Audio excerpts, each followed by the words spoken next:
sertão, sertão dos violeiros, dos repentistas e do poeta prosador. Salve, salve o sertão dos cangaceiros, salve o Nordeste brasileiro.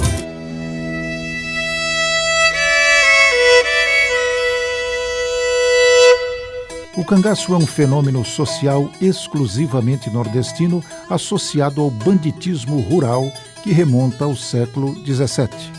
A palavra cangaceiro vem de canga, instrumento que os bovinos usam nas costas durante o trabalho no campo. Cangaceiro era o andarilho nômade que carregava apetrechos pendurados pelo corpo, como bornais, armas e cantis. Cabeleira, Lucas da Feira, Jesuíno Brilhante, Antônio Silvino e Senhor Pereira foram os cangaceiros mais famosos entre 1751 e 1921. Entretanto, a partir de 1922, quando foi promovido a chefe de bando por Senhor Pereira, Virgulino Ferreira da Silva, o Lampião, se torna o ícone supremo do cangaço. Ao dar organicidade à tropa marginal, transforma a atividade cangaceira numa profissão rendosa. Passados 120 anos do seu nascimento e 80 de sua morte, Lampião junta-se a Padre Cícero, Delmiro Gouveia e Luiz Gonzaga na reduzida galeria dos mitos nordestinos do século XX. Segundo personagem mais biografado das Américas, perdendo só para o argentino Che Guevara, o temido cangaceiro ainda desperta ódio, admiração e curiosidade daqueles que, de alguma forma e ao longo dos anos, tiveram contato com ele e seus cabras. Na qualidade de mito, sua vida, pontuada de controvérsias, é estudada por pesquisadores que se reúnem periodicamente em inúmeras cidades do Nordeste, onde, por meio de seminários, conferências e palestras, procuram passar a limpo fatos ainda hoje cercados de teorias que se perpetuam através dos tempos.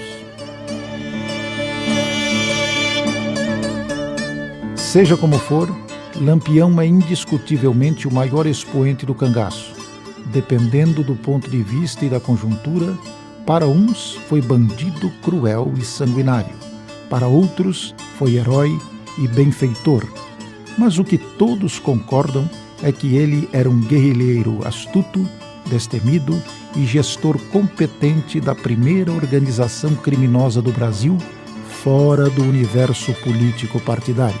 Pode-se dizer ainda que, ao incorporar nas vestes de seu bando adereços especiais como cinturões e cartucheiras artesanais, lenços coloridos e chapéus com abas viradas, enfeitados com estrelas, moedas de ouro, crucifixo e outros símbolos místicos, Lampião inaugurou o cangaço ostentação. 80 anos depois do ataque final ao último covil dos bandoleiros, a equipe da TV Educativa, com auxílio da Polícia Militar de Alagoas, do Exército Brasileiro e das prefeituras de Piranhas, Olho d'Água do Casado e Delmiro Gouveia, além de atores voluntários e profissionais de várias áreas, foi ao palco dos acontecimentos para recontar os fatos que marcaram os derradeiros dias do Rei do Cangaço e parte do seu bando de foras da lei. Neste contexto, recorremos ainda a uma moderna perícia forense com a intenção de desvendar dúvidas e teorias sobre as circunstâncias da morte do mais famoso bandoleiro do Brasil, que ainda persistem na imaginação popular. Por fim, procuramos separar as lendas e as histórias mirabolantes dos fatos comprovadamente reais, jogando um pouco mais de luz naquilo que ainda está obscurecido pela falta de pesquisas mais aprofundadas.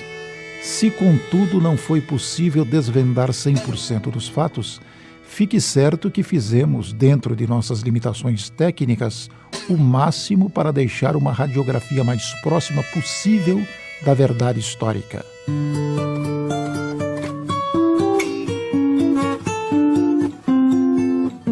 Saindo de Maceió, Nossa expedição seguiu para o sertão, se instalando no magnífico Cânion do São Francisco, município de Olho d'Água do Casado, onde montamos nossa base operacional.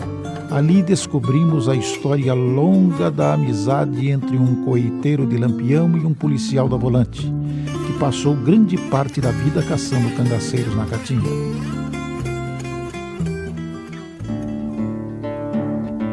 Achamos também a artista plástica Daniela Gonçalves, que eterniza o tema cangaço em suas pinturas.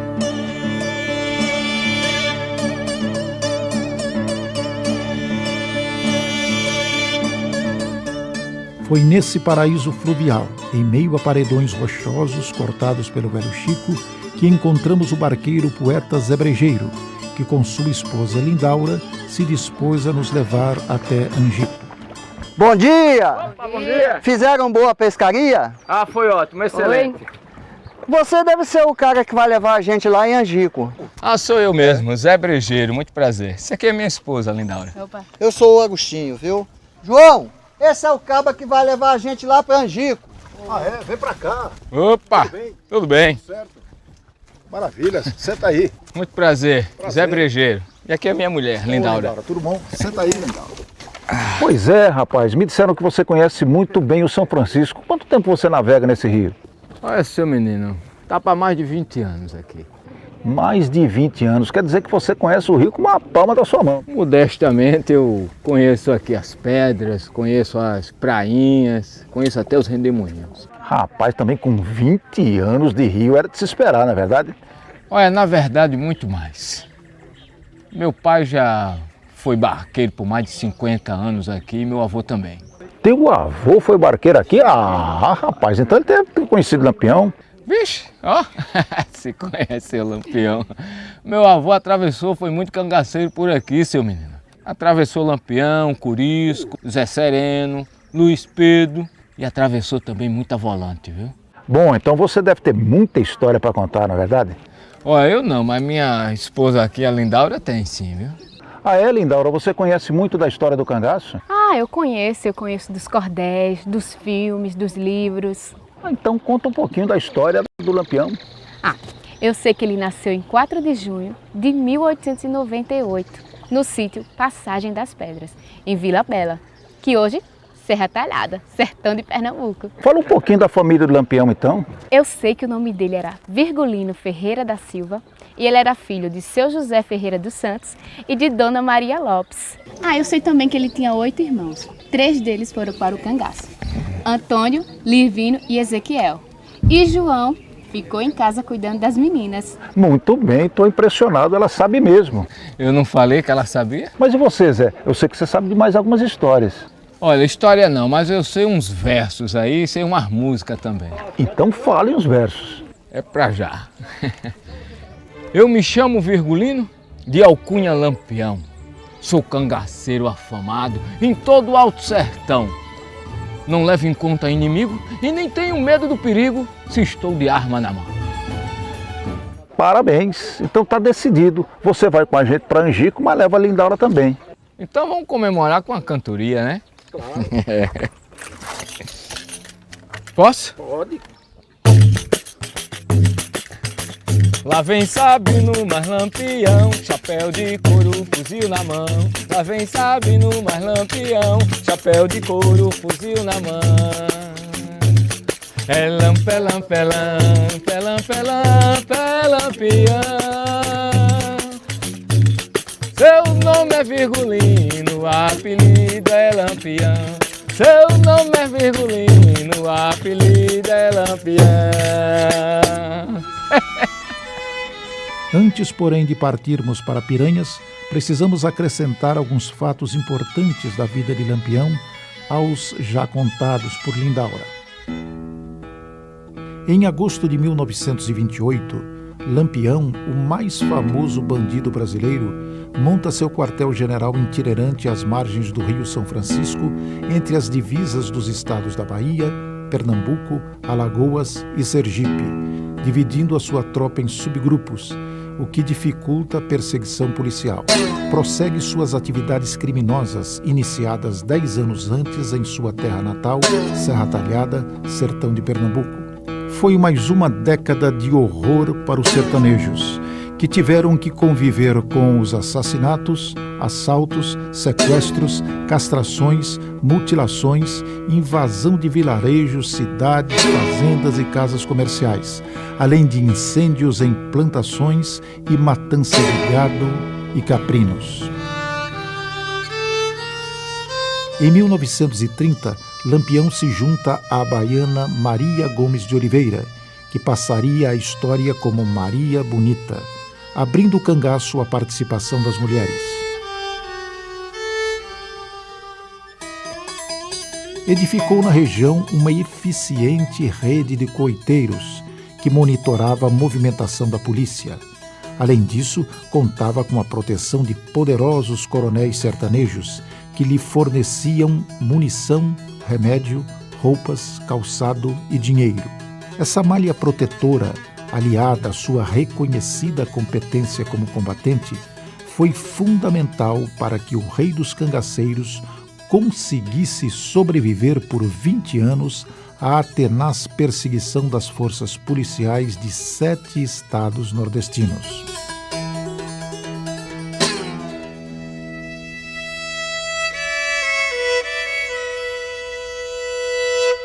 Porém, o inverno de 1938 estava destinado a ser o último de sua vida. Em 10 de novembro de 1937, o presidente Getúlio Vargas dá um golpe de Estado, vira ditador e implanta o Estado Novo. Quando as competições políticas ameaçam degenerar em guerra civil, é sinal de que o regime inconstitucional perdeu o seu valor prático, subsistindo apenas como abstração. Regime centralizador e policialesco que pressiona os interventores federais do Nordeste a extinguir o cangaço a ferro e fogo. Em julho de 1938, Lampião, com 40 anos de idade, um olho cego e manco por um tiro que praticamente lhe destruiu o calcanhar, estava sendo pressionado por Maria Bonita a deixar o cangaço, já que a perseguição policial não dava tréguas. No dia 18 de julho, o chefe supremo, por intermédio de coiteiros, manda avisar os chefes de subgrupos que queriam uma reunião geral na Grota do Angico, esconderijo em que estivera outras vezes e onde deveria discutir novos planos de ação, ou, segundo alguns, comunicar que abandonaria a vida criminosa. Os subgrupos comandados por Curisco, Labareda, Zé Sereno e Canário deveriam se encontrar com o grande chefe entre 22 e 28 de julho. No dia 18, os grupos espalhados pela região iniciam a marcha pela Caatinga rumo à Grota. A chegada de Lampião à Grota do Angico é cercada de mistérios, de histórias, depoimentos, muitos deles controversos. Consta que uma semana antes dele chegar a Angico, ele estava em Paulo Afonso, no Arrastapé, um povoado pertencente à família Gomes de Sá. Acorda, cabra da peste, coiteiro, vem avisar que a volante tá por perto, os macacos vão chegar. Nessa vida de cangaceiro não podemos cochilar, somos todos bandoleiros sem lugar para posar. Lampião, Maria Bonita e sua guarda pessoal, composta por 8 homens de confiança, chega à Grota do Angico e se reúne ao subgrupo de Zé Sereno. Ô capitão, o senhor não acha que essa grota é meio esquisita pra gente se reunir? Capitão, ela só tem uma saída. E Curisco disse que ela parece uma cova de defunto. Cabra, tu se esqueceu que eu tenho coiteiro em Piranhas, Porto da Folha toda ao redor. Eles são meus olhos por tudo que é dessa banda. E já me falaram que o Tenente Bezerra está à nossa procura na Fabanda de Inhapi. Só deve ter uns 2 macacos na cidade. Tu esqueceu também que o capitão Eronildo de Carvalho, governador de Sergipe, é meu amigo? Se o senhor está dizendo, capitão. Se assossegue, homem. Depois da reunião a gente vai embora. Curiço e Labareda estão atrasados, mas estão chegando. Como o senhor quiser. Agora, de olho no acampamento. Sim, senhor, capitão. Não quero macaco nenhum invadindo aqui. Simbora, homem! Sila. Oi, Maria. Bora filmar? Bora.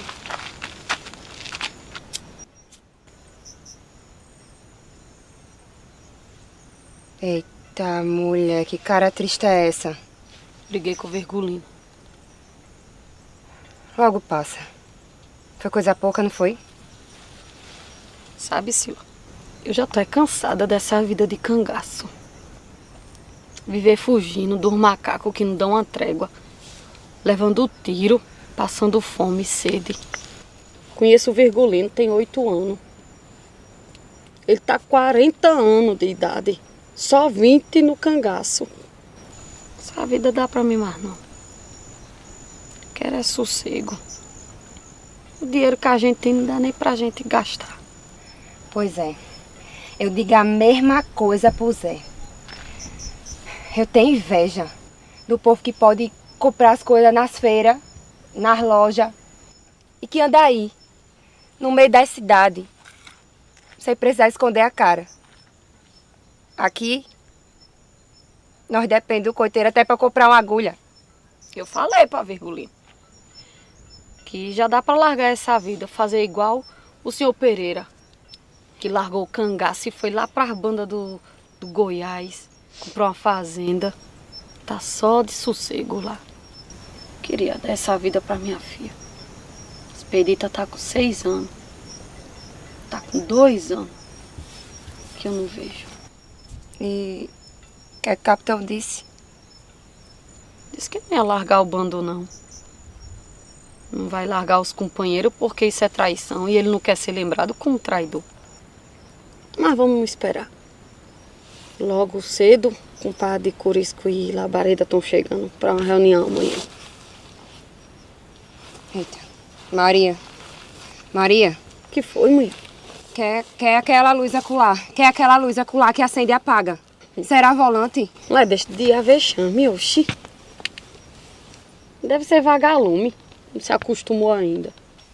Então, deve de ser mesmo. Oi. Você me dá licença?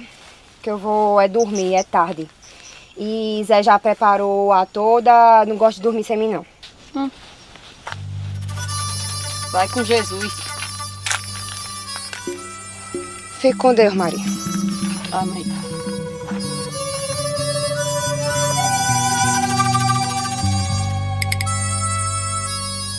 Tendo em vista que o diálogo entre Maria Bonita e Sila aconteceu por volta das 22 horas, as luzes que ambas viram provavelmente fossem mesmo de vagalumes, ou de lanternas de vaqueiros que cruzavam a região, passando pela grota, uma vez que a volante só começou a subir o Morro das Perdidas por volta das 4 da manhã, com o dia clareando. Além disso, um oficial com a experiência do tenente Bezerra jamais permitiria que seus subordinados acendessem faroletes ou mesmo cigarros durante a caminhada, já que isto fatalmente atrairia a atenção dos cangaceiros.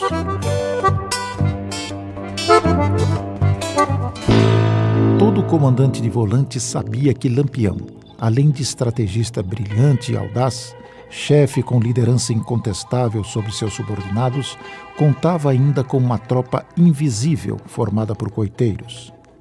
Somente um vacilo absurdo do chefe cangaceiro, ou uma traição absolutamente inesperada, poderia mudar o jogo em favor dos que caçavam Lampião e seus comandados.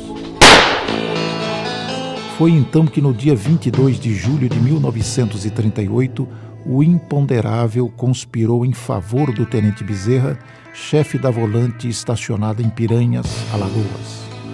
Pedro de Cândido, coiteiro de confiança de Lampião, foi à casa de seu compadre Joca Bernardo, coiteiro de Curisco, com a intenção de comprar grande quantidade de queijos, levantando suspeitas em Joca de que os consumidores fossem cangaceiros acoitados nas proximidades.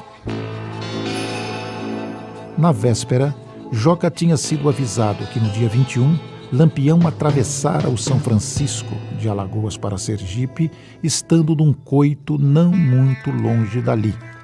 Joca vai à delegacia de Piranhas e conta ao sargento Aniceto Rodrigues suas cismas com relação a Pedro de Cândido, dizendo que não sabia onde Lampião estava, mas que seu compadre contaria caso fosse interrogado pela polícia.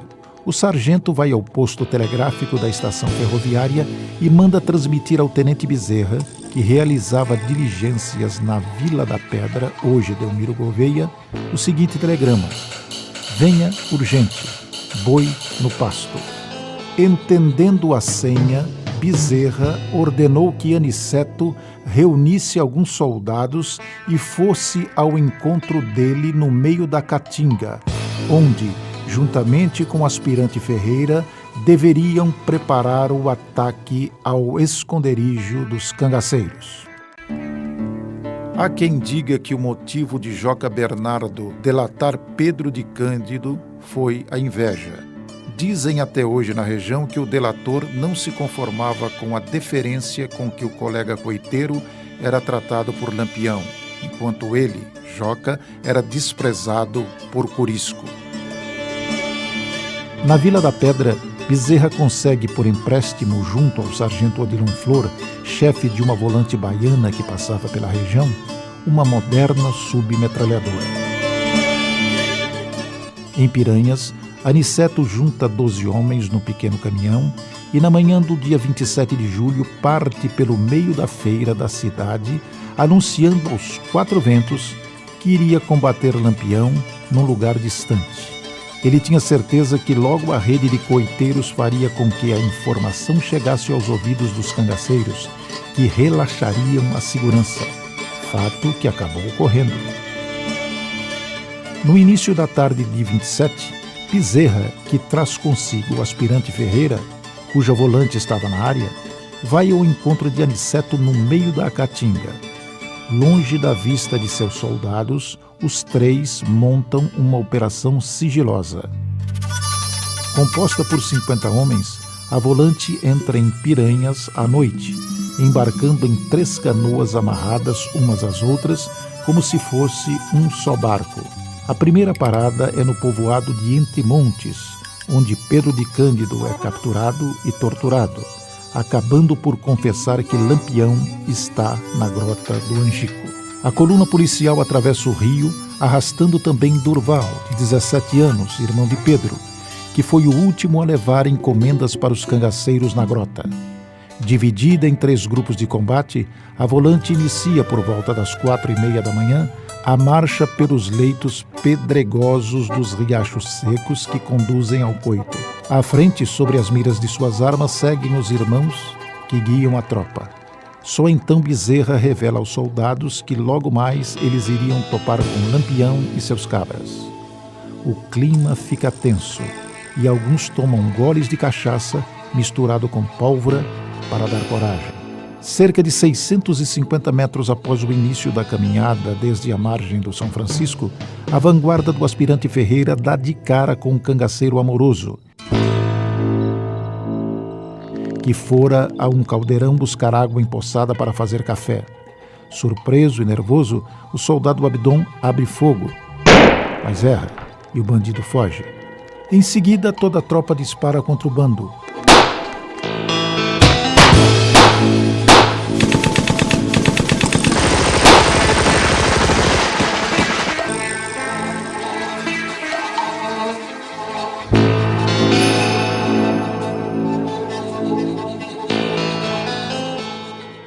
Lampião, já caído, é fulminado por um tiro de misericórdia na cabeça, enquanto outros soldados lhe desferem coronhadas no crânio.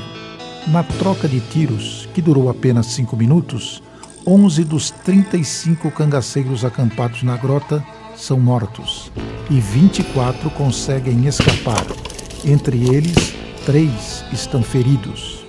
O soldado Adrião Pedro de Souza foi a única vítima fatal entre os policiais. Já o tenente Bezerra e o soldado Guilherme Silva são baleados sem gravidade.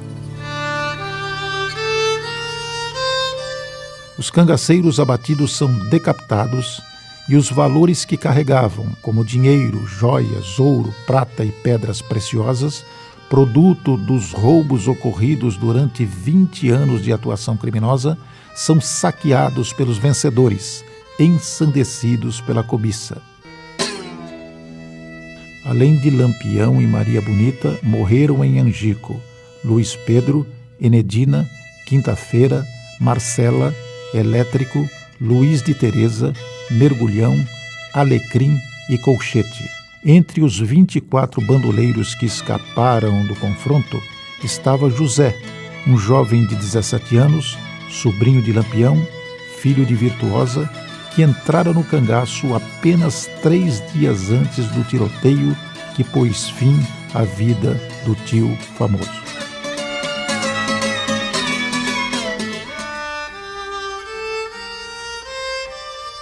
Os corpos dos 11 cangaceiros mortos e decapitados em Angico ficaram insepultos, sendo devorados pelas aves de rapina e pelos animais que habitam a caatinga.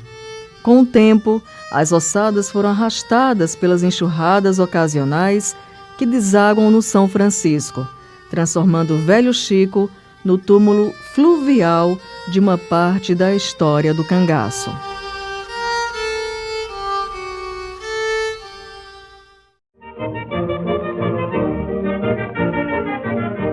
Não vim ao mundo pra chorar miséria e também não gosto de te ouvir chorar. Não vim ao mundo para ouvir lamúrias, pois eu nesta vida quero só gozar. Não vim ao mundo pra chorar miséria e também não gosto de te ouvir chorar. Atenção, amigo ouvinte, interrompemos nossa programação para uma notícia de última hora. A Rádio Mandacaru, a voz das Caatingas, informa em edição extraordinária. E atenção, muita atenção! Porto da Folha, Sergipe, manhã de quinta-feira, 28 de julho de 1938, urgente. Nosso correspondente no estado de Sergipe acaba de informar que o cangaceiro Lampião foi morto hoje na Grota do Angico, localizada no município de Porto da Folha, às margens do rio São Francisco, distante 198 quilômetros de Aracaju. Virgulino Ferreira da Silva, que há 20 anos aterrorizava os sertões de 7 dos 9 estados nordestinos, morreu por volta das 5 horas e 20 minutos desta manhã de quinta-feira, juntamente com a sua companheira Maria Bonita e mais 9 companheiros de crime. Ainda segundo nosso correspondente, Lampião e seu grupo foram atacados de surpresa por uma patrulha volante do Regimento Policial Militar do estado de Alagoas, sediada na vizinha cidade de Piranhas e comandada pelo primeiro-tenente João Bezerra da Silva. Outras informações recebidas via telégrafo dão conta de que os 11 bandidos mortos tiveram suas cabeças decepadas e que o soldado Adriano Pedro dos Santos, conhecido como Adrião, morreu em combate, ficando feridos o comandante Bezerra e o soldado Guilherme Francisco da Silva. Informou a Rádio Mandacaru em edição extraordinária, num oferecimento do querosene Jacaré, o combustível do Brasil moderno. Piranhas, Alagoas, tarde de quinta-feira, 28 de julho de 1938, urgente. Nosso correspondente no estado de Alagoas acaba de confirmar que as cabeças de Lampião, Maria Bonita e de mais 9 cangaceiros mortos na manhã de hoje, na Grota do Angico, em Porto da Folha, em Sergipe, estão expostas neste momento na escadaria da Prefeitura de Piranhas, juntamente com armas, chapéus, cartucheiras e outros objetos pessoais dos membros do bando. Assim que a notícia da morte do rei do cangaço se espalhou, centenas de moradores da região se dirigiram à cidade ribeirinha para confirmar a informação. Pessoas que conheciam Lampião pessoalmente reconheceram imediatamente a sua cabeça. De acordo com informações colhidas na cidade alagoana, há um clima de festa entre a maioria da população que desde 1928 sofria com os constantes ataques dos cangaceiros. Telegrama enviado há 10 minutos à nossa redação informa que o coronel Teodoreto de Camargo, comandante-geral do Regimento Policial Militar de Alagoas, e o tenente-coronel José Lucena de Albuquerque Maranhão, comandante do 2º Batalhão Regimental, sediado em Santana do Ipanema e responsável pela repressão ao cangaço na região, já estão em Piranhas, onde cumprimentaram o tenente Bezerra e seus comandados. O interventor federal em Alagoas, Dr. Osman Loureiro, enviou mensagem ao presidente Getúlio Vargas, comunicando a morte do famoso Facínora e enaltecendo a atuação da Força Volante Estadual pelo sucesso da missão que acabou exterminando o Lampião e parte do seu bando. Após o sepultamento do soldado Adrião Pedro de Souza em Piranhas, na sexta-feira, 29 de julho, a Volante seguiu em comboio, passando por Olho d'Água do Casado, Talhado e Pedra de Delmiro, onde as cabeças foram novamente exibidas ao povo, seguindo viagem a Santana do Ipanema.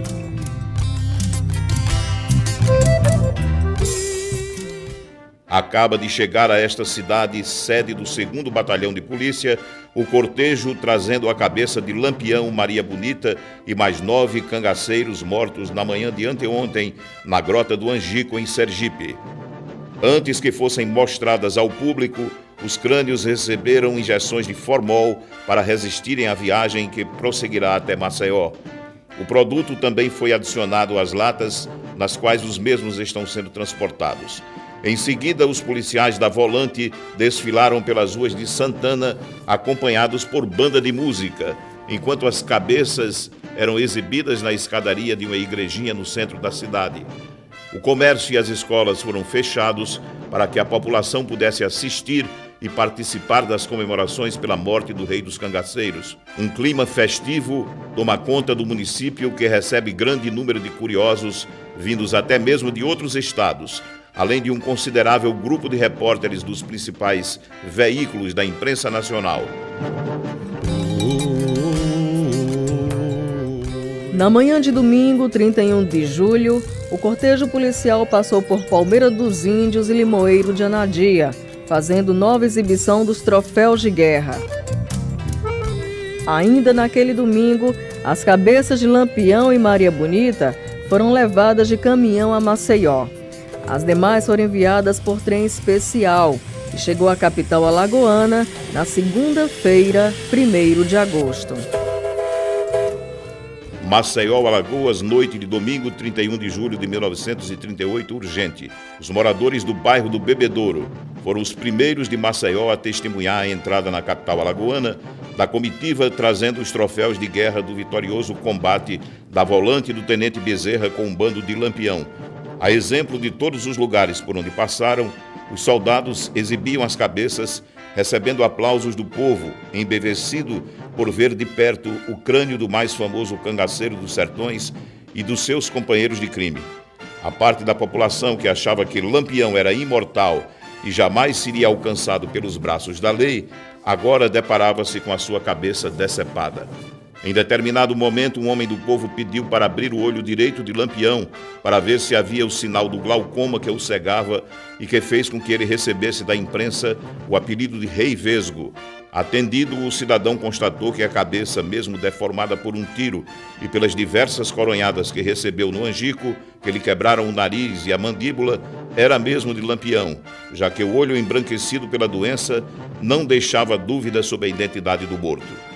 Levado ao quartel-geral da polícia, na Praça da Cadeia, os restos mortais do Rei do Cangaço, de Maria Bonita, sua companheira de jornada, foram mostradas orgulhosamente da sacada do quartel ao povo, que lotava a praça às 21 horas deste domingo pesado e, ao mesmo tempo, festivamente alegre. Ainda nesta noite, as cabeças foram entregues ao legista Lages Filho, do IML da Santa Casa, encerrando uma procissão macabra que teve início 4 dias antes em Piranhas.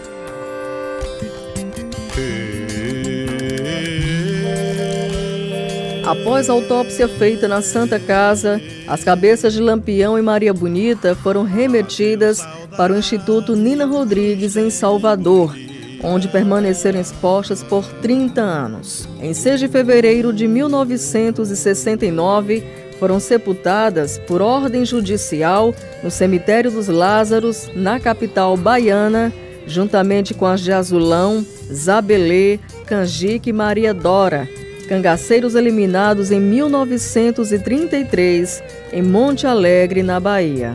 Na mesma ocasião e local, também foi sepultada a cabeça de Corisco, morto em 1940 pela volante baiana, comandada pelo tenente Zé Rufino. Já as cabeças dos outros 9 bandoleiros chefiados por Lampião e mortos com ele Maria Bonita em Angico, foram enterradas no cemitério São José, em Maceió, no dia 2 de agosto de 1938. Em 2002, os crânios do rei e da rainha do cangaço foram exumados pela família, estando hoje na cidade de Aracaju, em local não revelado. Informou a Rádio Mandacaru em edição extraordinária, no oferecimento do Querosene Jacaré, o combustível do Brasil moderno.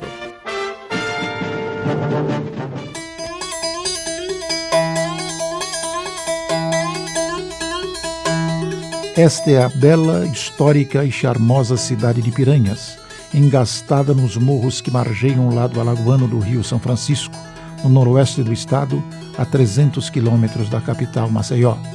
Foi dela que partiu, na noite de 27 de julho de 1938, a patrulha volante da polícia alagoana, que na manhã posterior atacou e dizimou Lampião, Maria Bonita e mais 9 cangaceiros dos 35 acoitados na Grota do Angico, 13 quilômetros rio abaixo, em território sergipano. Pois é, pessoal, então simbora pro Angico. E aí, Zé Brejeiro, tudo em riba? Tudo beleza. Então, meu amigo, liga o motor e toca o barco. Já liguei. Quanto tempo até o nosso destino? Rapaz, nesse barco aqui uns 20 minutos. São 13 quilômetros. Certo, certo. E você, Lindaura, tá confortável por aí? Tô sim, tudo certinho. Então vamos lá refazer o caminho das volantes daquele 28 de julho de 1938. Escuta, você acredita que as armas automáticas utilizadas pelas volantes, como as submetralhadoras, tiveram realmente um papel fundamental na derrota dos cangaceiros em Angico?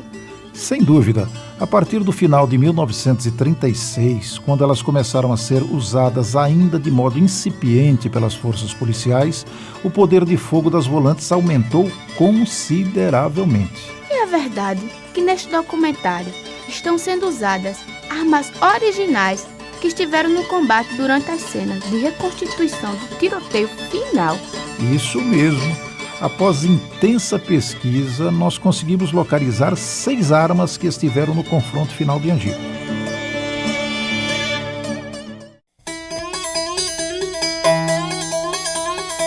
Na busca pelas armas que foram utilizadas pela tropa volante alagoana, comandada pelo tenente João Bezerra, durante o ataque à Grota do Angico, em 28 de julho de 1938, nossa equipe esteve no Museu Particular do escritor e historiador João de Souza Lima, na cidade de Paulo Afonso, estado da Bahia, região do Raso da Catarina, onde Lampião e seu bando atuaram com muita intensidade. No rico e diversificado acervo, encontramos, além das armas que participaram do combate, objetos pessoais dos cangaceiros, soldados e coiteiros, como cartucheiras, bornais, chapéus, colares, joias e documentos escritos pelos protagonistas do período do cangaço. Posteriormente, fizemos gestões junto à Polícia Militar do Estado da Bahia, onde localizamos a submetralhadora Bergman, emprestada pelo sargento Odiron Flor, da volante baiana, ao tenente João Bezerra, na véspera do combate do Angico. Tenho aqui em minhas mãos as pistolas Luger Parabelo de fabricação alemã 9mm. Este exemplar foi utilizado por Lampião e hoje pertence ao historiador João de Souza Lima. Este é o fuzil Mauser 1908, também conhecido como mosquetão, de fabricação alemã, calibre 7mm. Foi utilizado tanto pelas volantes como também pelos cangaceiros. No cangaço, quem utilizou este exemplar foi o cangaceiro Barra Nova. É uma arma de excelente precisão e com tiro de segurança. O seu acionamento, você pega o ferrolho, traz a retaguarda, leva à frente, leva o ferrolho à direita e ele está pronto para a execução do tiro. Estes são exemplares das pistolas metralhadoras C96 Mauser de fabricação alemã. Ela originalmente tem um calibre 7,63 mm, depois transformada para 9 mm. É também conhecida como cabo de vassoura, pelo seu cabo se assemelhar a um cabo de vassoura. É uma excelente arma, executa o tiro de precisão e com bastante segurança.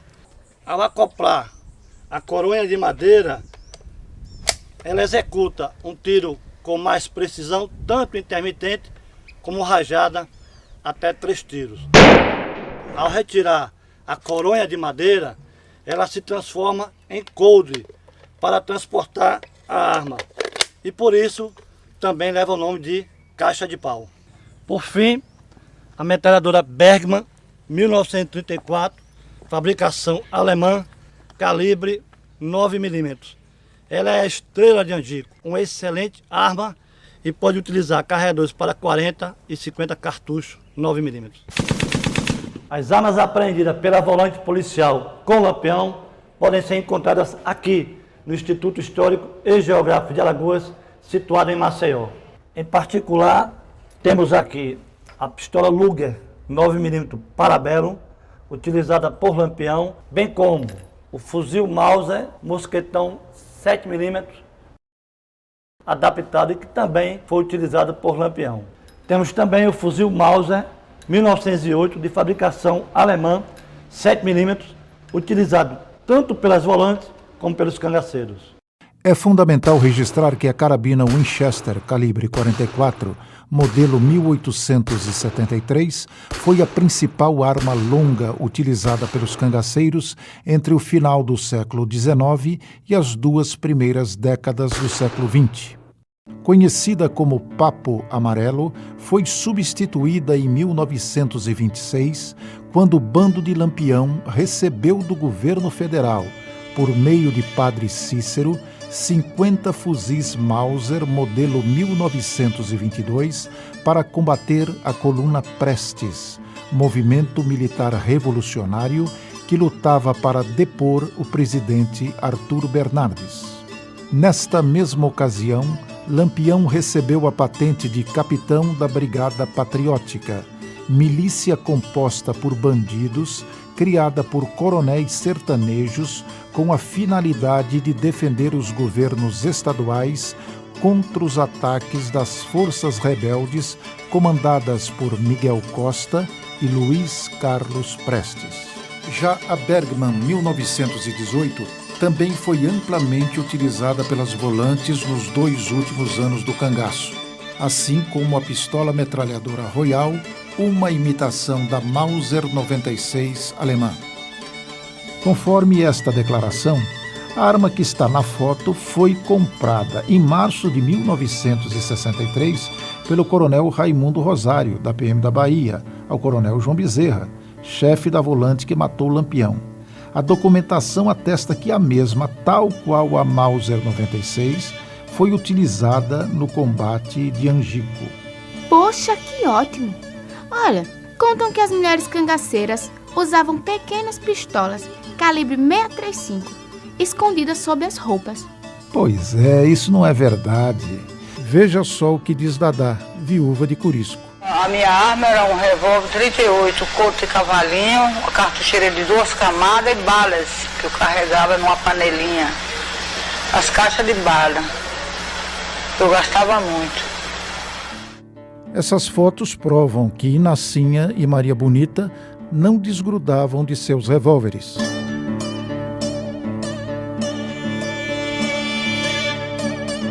E tem mais. As mulheres também usavam pistolas Browning FN calibre 7,65 que estavam longe de ser apenas uma simples pistolinha. Era uma arma portátil, mas de porte considerável. Mas afinal, as cangaceiras também combatiam? Não, isso não é verdade. Quando havia confronto, as mulheres eram sempre mantidas na retaguarda, protegidas por 3 ou 4 cangaceiros. Das 41 mulheres que entraram no cangaço, somente Dadá, companheira de Curisco, combateu efetivamente, já que seu marido, com os 2 braços paralisados por ferimentos recebidos num tiroteio em Sergipe em 1939, ficou sem condições sequer de segurar armas. Entendi. E esse negócio de que a Grota do Angico só tem uma saída? Isso é mito. Quem vai ou já foi à grota constata que ela tem mais de uma saída. Tanto é verdade que 24 cangaceiros escaparam durante o tiroteio justamente por uma dessas saídas. Epa, Lindaura, segura aí sua narrativa que o barco do forró vai passar aqui do nosso lado.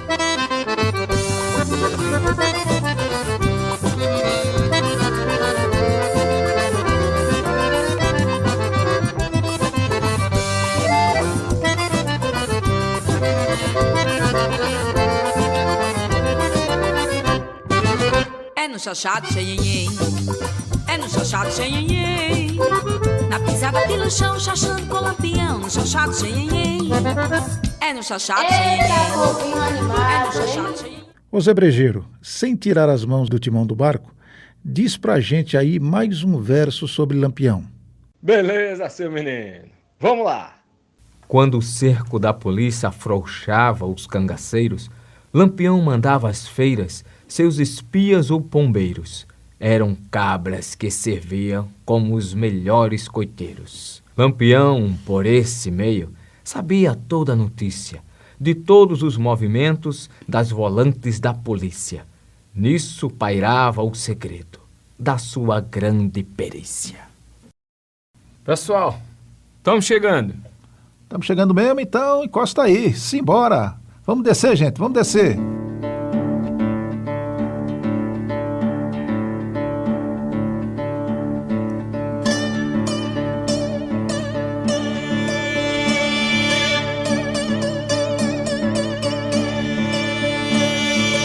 A entrada da Grota do Angico fica no porto da Forquilhinha, município de Poço Redondo, em Sergipe, margem direita do São Francisco, 11 quilômetros rio abaixo do Porto de Piranhas.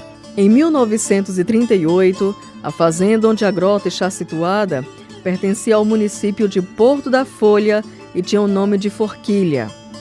A propriedade, que à época media 1.980 hectares, era de Guilhermina Rodrigues Rosa, viúva de Cândido Rosa, com quem teve 14 filhos. 2 deles, Pedro e Durval, entrariam para a história como os coiteiros de Lampião, que levaram a tropa volante ao encontro fatal com o rei do cangaço e seus cabras. Nos dias de hoje, pesquisadores e visitantes ainda encontram vestígios do combate, como marcas de balas nas rochas e cápsulas de munição que ficaram misturadas ao cascalho dos leitos secos dos riachos Angico, Forquilha e Tamanduá, que correm apenas em época de chuvas intensas. Eita, e agora, Zé? A caminhada é longa. Rapaz, vamos esticar as pernas, viu? Mas quem conhece mesmo essa caminhada é Lindaura. Vão comigo? Vambora! Vambora, que o negócio é grande. A viola tá chorando de saudade, tá chorando de saudade e chorando de compaixão. Degolar o virgulino, acabou-se Lampião. Bora, gente! A gente chega lá.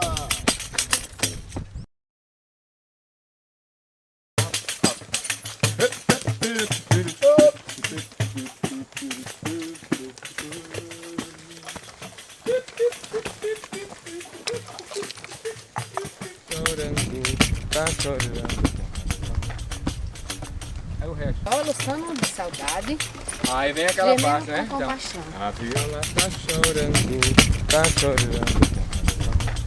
Pois é, chegamos na Grota do Angico. É, chegamos. Eita, rapaz, é aqui que morreu Lampião, Maria Bonita, né?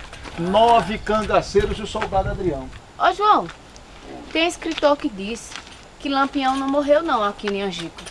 Ele teria fugido lá para as bandas de Minas Gerais ou Goiás, onde teria falecido com quase 100 anos. E ainda teriam colocado um sósia para morrer no lugar dele.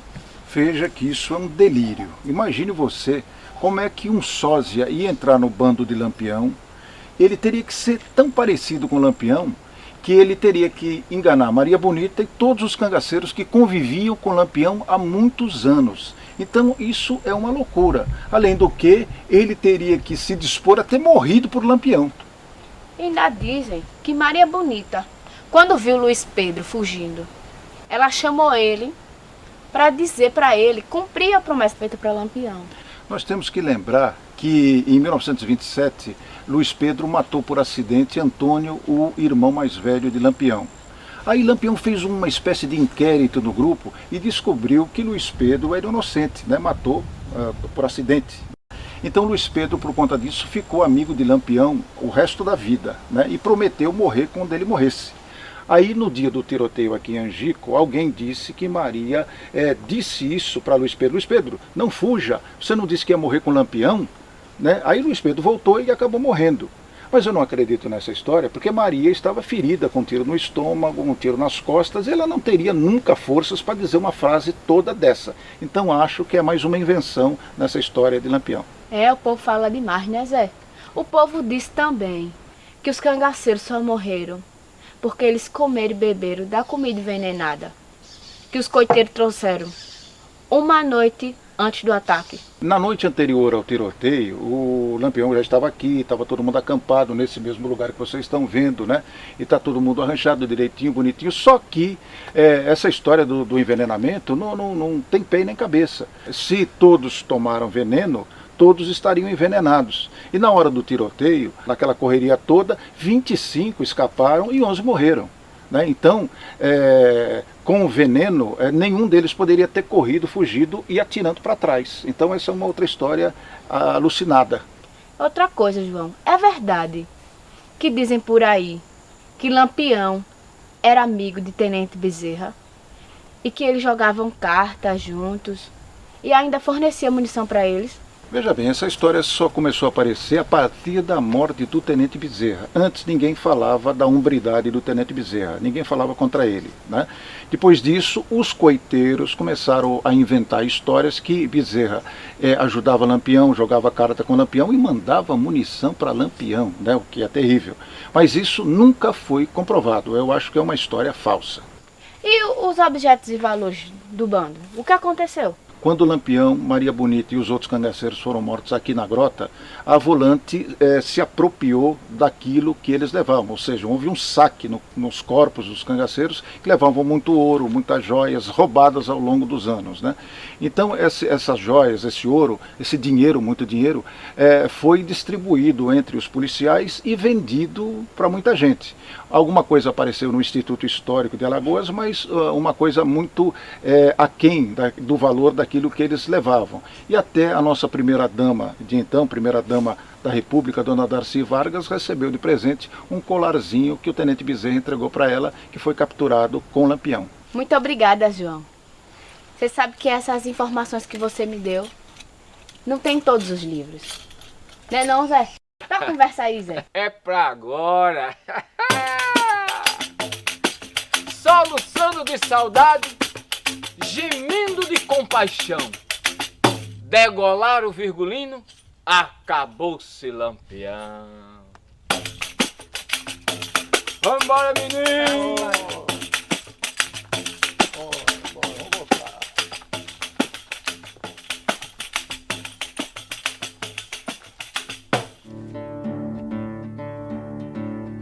Quem quiser conhecer melhor a história do cangaço e, em especial, a de Lampião, precisa visitar o Instituto Histórico e Geográfico de Alagoas.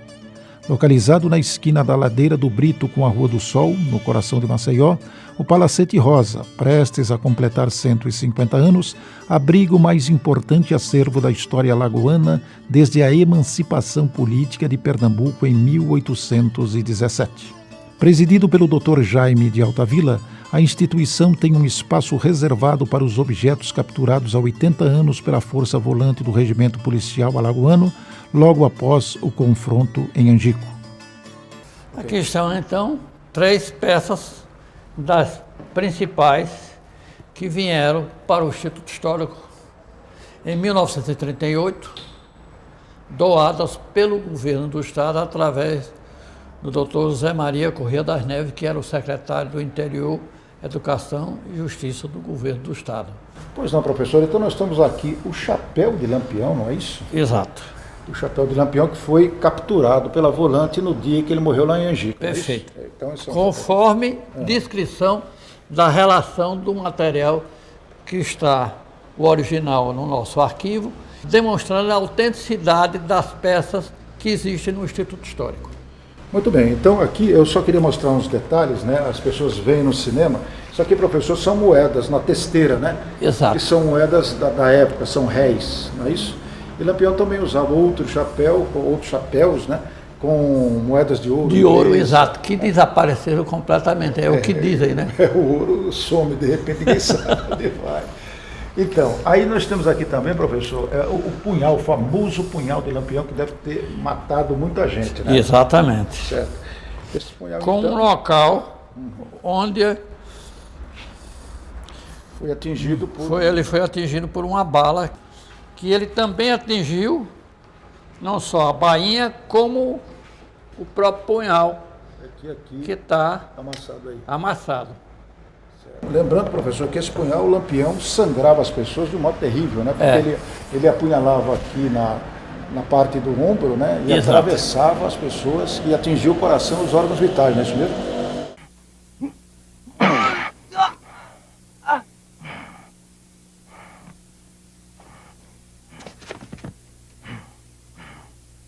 Essa aqui é uma cartucheira utilizada por Lampião, né?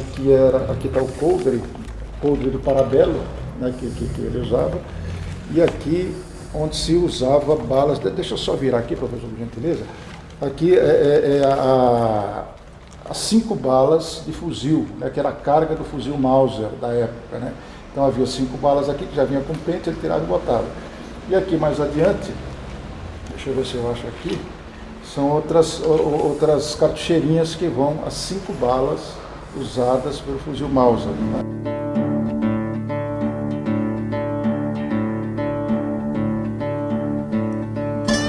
Mais adiante aqui, balas sobressalentes, devem ser balas de calibre maiores, né, que ele usava para outro tipo de arma, né? E aí que vê o lugar da bala?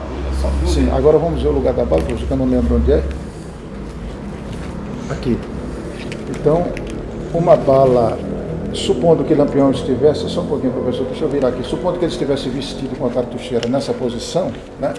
Então a bala atingiu aqui, onde eu estou com o dedo. Transpassou. Transpassou e foi acertar esse segundo tiro, possivelmente, no coração, né? Então, isso, Lampião caiu nessa ocasião e depois recebeu mais um tiro na cabeça dado por um soldado de Volante, que o soldado afirma isso em depoimento, né?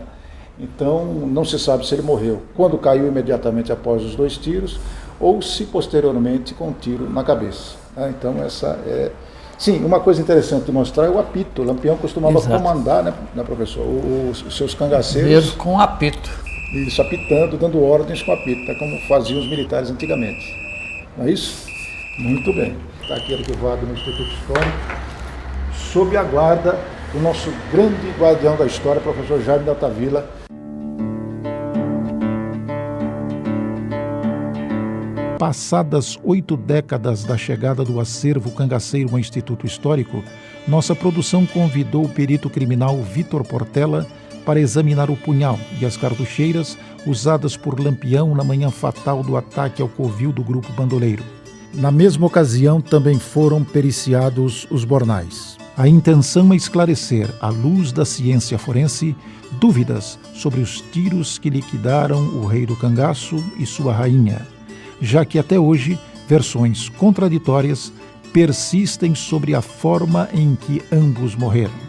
Declarações dadas ao longo dos anos pelos policiais volantes que participaram do combate apontam o soldado Honoratinho, como autor do tiro fatal que abateu Lampião. Entretanto, nesse ano de 2018, o escritor Frederico Pernambucano de Melo afirma em seu novo livro que o chefe cangaceiro foi morto apenas por um tiro, que o acertou próximo ao umbigo, disparado pelo soldado Sebastião Vieira Santos, conhecido como Santo, o mesmo que teria decepado a cabeça de Lampião. Ainda sobre a emboscada em Angico, o cabo Panta de Godoy deixou para a história depoimentos em que afirma ter acertado Maria Bonita com 2 tiros de fuzil. O primeiro lhe teria atingido a barriga.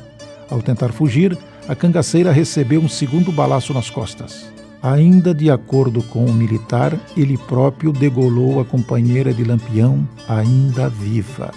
E é justamente nesse contexto de informações controversas que a perícia será fundamental para que todos quantos se debruçam sobre a fascinante história do cangaço possam tirar suas conclusões. Quando a gente faz levantamentos periciais em locais de crime, um dos elementos que a gente avalia também, além de todos os elementos vinculados, são as vestimentas, né? Então a gente, para poder analisar e tentar elucidar algumas dúvidas do que aconteceu na morte de Lampião, a gente pegou os elementos que estavam aqui no museu, que são as cartucheiras, o punhal e a bainha, que possuem avarias com a compatibilidade, né, de disparos de arma de fogo. E a gente tentou montar no Coronel Luciano, que tem uma estatura parecida com o Lampião, para poder identificar trajetória do disparo, saber de onde provavelmente veio esse disparo e onde esse disparo atingiria Lampião, porque a gente consegue constatar que os disparos nas cartucheiras e na bainha, eles transfixaram ou tiveram uma mudança de trajetória que realmente atingiram quem portava, ou seja, Lampião. Na cartucheira, especificamente, a gente consegue constatar uma avaria próxima à região central, frontal dela, tá? A gente tem características que indicam, como tem uma avaria lateral mais lateralizada à esquerda e a perfuração na região lateral direita, em diagonal, a gente consegue constatar que esse disparo veio nesta direção, transfixou a cartucheira e atingiu Lampião, tá? Provavelmente algum órgão vital, tá? Pulmão, e pode ter levado sim Lampião à morte ou ter levado ele a tombar ao solo, ok? Também constatamos outra avaria, tá? Compatível com um disparo de arma de fogo, que é essa avaria na bainha, tá? E no punhal. Bem parecida com aquela, a gente consegue determinar também a trajetória, porque a gente tem avarias do impacto e do deslocamento do projétil na estrutura metálica. A gente percebe que ele bate inicialmente aqui, se desloca para cá e aqui provavelmente ele teve uma mudança de direção, tá? Atingindo a região genital ou a virilha de Lampião. Esse projétil aqui. É fundamental registrar que Lampião, um pouco mais magro do que o nosso modelo, usava o punhal em diagonal, enfiado sobre a cartucheira de cintura, o que deixava a arma mais colada ao corpo. Fato que fez a bala, desviada pelo impacto na bainha, resvalar e atingir a região umbilical, corroborando com o depoimento do então aspirante Ferreira de Melo, chefe do grupo de combate, integrante da volante do tenente Bezerra, que primeiro abriu fogo contra o rei do cangaço e que relatou ter visto o ferimento. Já nos bornais, que a gente analisou também, a gente constatou elementos também, tá, compatíveis com disparo de arma de fogo, 2 na verdade, todos os 2 na região posterior. Tá? Um com formato elíptico, vamos dizer assim, vertical, indicando que o disparo foi também descendente, de cima para baixo. Já o outro, ele tem um formato elíptico horizontal, da direita para a esquerda. Só que os bornais, a gente não tem certeza, né, se estavam realmente estavam sendo trajados por Lampião ou por Maria Bonita, no momento em que aconteceu o fato, mas a gente consegue constatar que quem portava esses bornais recebeu 2 disparos pelas costas. Basicamente, de elementos materiais que a gente conseguiu constatar nas vestes, foram essas, né, e óbvio, no punhal também. Então a gente conseguiu constatar esses quatro pontos de perfuração ou de impacto de projétil de arma de fogo. Quando a gente coloca os bornais no Coronel Luciano para ter uma dimensão melhor, né, da localização das avarias, das 2 perfurações compatíveis com disparo de arma de fogo, num indivíduo, né, provavelmente Lampião, devido às dimensões do Coronel Luciano serem compatíveis com o de Lampião, a gente consegue identificar que são 2 elementos, tá? Então a gente tem uma perfuração nesta posição e outra perfuração nessa posição.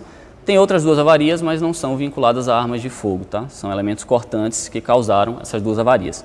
Então, nessas 2 perfurações, a gente consegue constatar, analisando minuciosamente as avarias, consegue constatar as direções, tá? Então essa aqui a gente consegue constatar que ela tem um sentido mais horizontal, continua inclinado, tá? Tangencial, de baixo para cima, devido às avarias. Esta aqui, nessa perfuração que a gente constatou, a gente percebe que ela tem esta dimensão maior que essa, ou seja, ele foi tangencial e nesta direção, certo? Agora, para definir o sentido, se foi de lá para cá ou daqui para lá, a gente consegue determinar pelas avarias no tecido. A gente vê que teve um arrancamento nessa região e na região posterior há um amassamento, né? Um abaloamento desta região na região posterior. Então, a gente consegue determinar que ele arranca o tecido nesta posição, causa essa avaria, esse abaloamento nesta outra região e perfura a vítima, tá? Quem trajava o bornal. Nesta avaria, a mesma situação. A gente percebe que houve um arrancamento do tecido vermelho aqui, que é onde o projétil inicia a sua transfixação, tá? Há esse choque, a colisão com esta região, o que causa também um abaloamento na região posterior desta região, então, que comprova que o projétil seguiu essa trajetória. Quando a gente veste a cartucheira no Coronel Luciano, a gente percebe que há uma sobreposição entre os dois elementos e onde a gente constatou as perfurações nos bornais deixam de ser visíveis, ou seja, quem estava vestindo a cartucheira, se estivesse vestindo o bornal, teriam as mesmas perfurações que a gente constatou nos bornais, também nas cartucheiras, mas não há. Observe nesta imagem de 1936 que Lampião usa sobre a camisa bornais idênticos aos examinados em 2018 pelo perito Vitor Portela. Note que nesta foto, também tirada em 1936, os bordados nos bornais de Maria Bonita são diferentes dos que aparecem nos bornais de Lampião. O perito concluiu seu trabalho afirmando que as cartucheiras e bornais examinados por ele não estavam sendo usados ao mesmo tempo por Lampião, quando o cangaceiro foi atingido.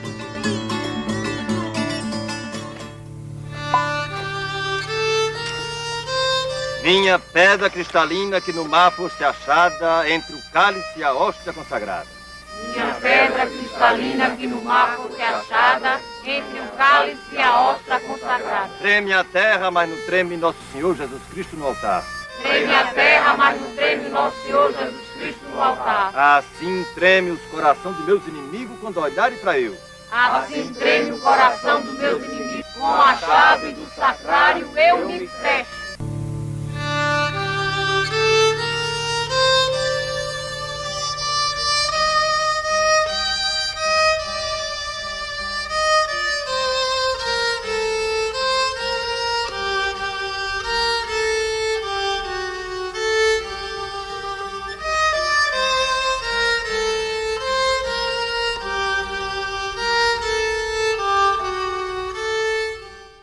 Depois vimos a minha presença nesta casa, em que meu nome é invocado e dizeis: nenhum mal nos foi infligido, tendo embora cometido todas essas abominações.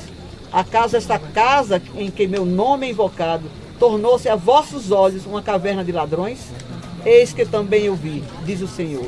Palavra do Senhor. Graças a Deus. Desde 1998, as cidades de Poço Redondo, Porto da Folha e Canidé do São Francisco, em Sergipe, juntamente com as alagoanas Piranhas, Olho d'Água do Casado e Delmiro Gouveia, realizam missas, exposições temáticas e seminários para relembrar o combate final entre o Bando de Lampião e a Volante Policial de Alagoas, ocorrida na Grota do Angico, Margens Sergipana, em 28 de julho de 1938. Neste ano de 2018, em que o ataque a Angico completa 8 décadas, as cidades ribeirinhas recebem centenas de visitantes de praticamente todo o Brasil e até de países vizinhos, que buscam conhecer um pouco mais daquele dramático episódio de nossa história recente. Expedita Ferreira, filha de Lampião e Maria Bonita, e Vera, neta do famoso casal de cangaceiros, são as figuras mais notórias na cerimônia religiosa. Cravada em meio a serrotes da caatinga preservada, Angico foi transformada em santuário, onde a missa sempre é um momento de reflexão sobre aquela época conturbada da história sertaneja. Bandido para uns e herói para outros tantos, o certo é que Lampião e Maria Bonita se tornaram as figuras mais representativas do sertão nordestino em todos os tempos, empatados com o padre Cícero Romão Batista, considerado o santo milagreiro da região. Logo após a morte de Lampião, a grande maioria dos cangaceiros sobreviventes se entregou às autoridades. Mas Curisco resolveu continuar na vida bandida até ser morto na Bahia em 25 de maio de 1940 pela volante do tenente Zé Rufino. Sua companheira, Dadá, foi ferida e perdeu uma perna, tornando-se mais tarde grande fonte de informação para historiadores e jornalistas. Faleceu em Salvador em fevereiro de 1994. As secas devastadoras, somadas ao descaso dos governantes com o progresso econômico do Nordeste, tornou o sertanejo um semi-escravo das elites dominantes. Essa situação de desesperança empurrou grande parte da juventude à criminalidade, principalmente os inconformados com a violência da polícia contra as camadas mais humildes. Muitos encontraram no cangaço uma forma de vingança contra os desafetos. Outros faziam da vida bandida meio de sustento através do dinheiro fácil saqueado das vítimas.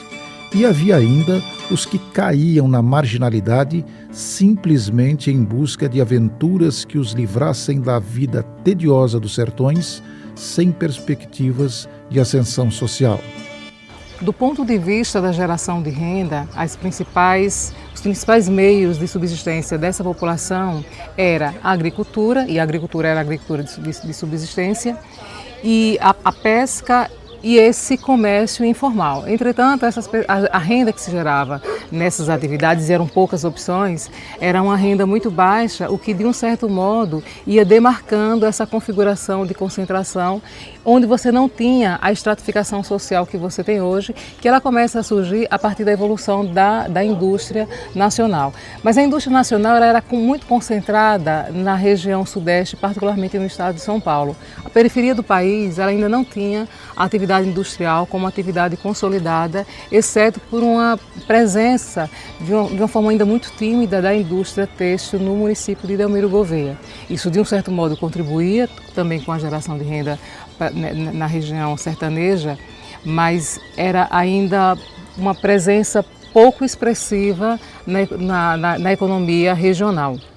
Lampião, o mais famoso cangaceiro, era um produto desse meio cruel. Ao contrário do que muitos dizem, ele nunca teve qualquer pendor revolucionário. Mantinha alianças com poderosos chefes políticos, aos quais prestava serviços de pistolagem. Suas únicas ações em favor do povo era jogar algumas moedas às crianças pobres e doar tecidos roubados de pequenas lojas para os esfarrapados das caatingas. Malandramente, dessa forma, mantinha a gratidão dos desvalidos, que o tinham como herói. Portanto, pode-se dizer que Virgulino Ferreira da Silva foi o mentor do modo de agir do crime organizado dos dias de hoje, que domina as grandes cidades brasileiras. Hoje, aos 95 anos, a ex-cangaceira Dulce, que entrou para o bando aos 14 anos de idade, raptada pelo cangaceiro Criança, é a única sobrevivente do bando de Lampião. Mora em Campinas, São Paulo, e neste dezembro de 2018 permanece lúcida e falante. Em julho de 1996, um evento realizado pela Chesf em Canindé do São Francisco, Sergipe, promoveu um encontro pacífico entre ex-cangaceiros e ex-soldados de volantes.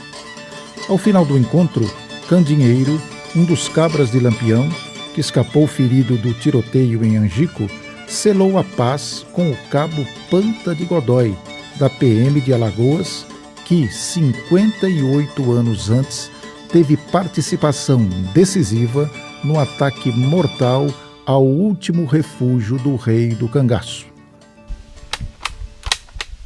Embora o cangaço tenha deixado um rastro de dor, luto e destruição para os sertanejos, paradoxalmente os cangaceiros viraram heróis populares.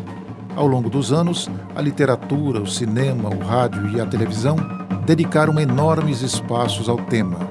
No mesmo plano, Lampião, Maria Bonita e seus cabras são lembrados até hoje por meio da dança, do teatro, da moda, da culinária, do artesanato e da música.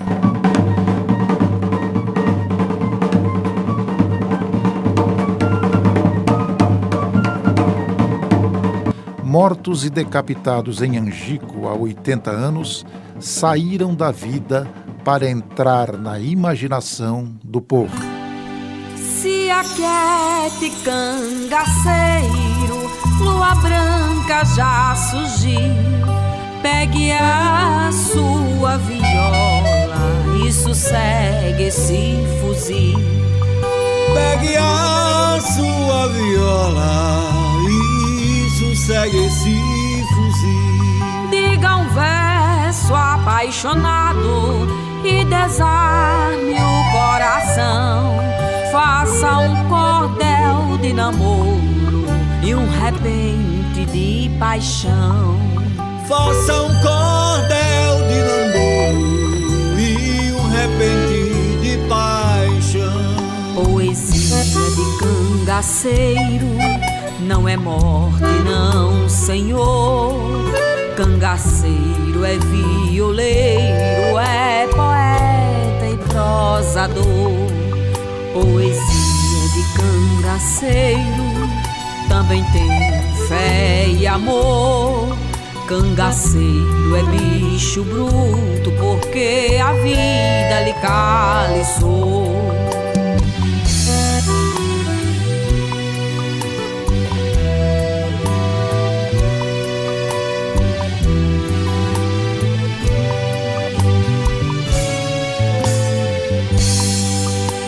Aquete, cangaceiro, lua branca já surgiu. Pegue a sua viola e sossegue esse fuzil. Pegue a sua viola e sossegue esse fuzil. Diga um verso apaixonado e desarme o coração. Faça um cordel de namoro e um repente de paixão. Faça um cordel de namoro e um repente de paixão. Poesia de cangaceiro não é morte, não, senhor. Cangaceiro é violeiro, é poeta e prosador. Poesia de cangaceiro também tem fé e amor. Cangaceiro é bicho bruto porque a vida lhe caliçou. E diante da majestosa lua branca suspirava o cangaceiro, soluçante a sonhar, com uma tapera pequena, uma viola serena, uma brejeira morena feita para amar, em um lugar onde não haverá mortes, tiros ou guerras, só a pequena tapera, a morena, o amor e o luar.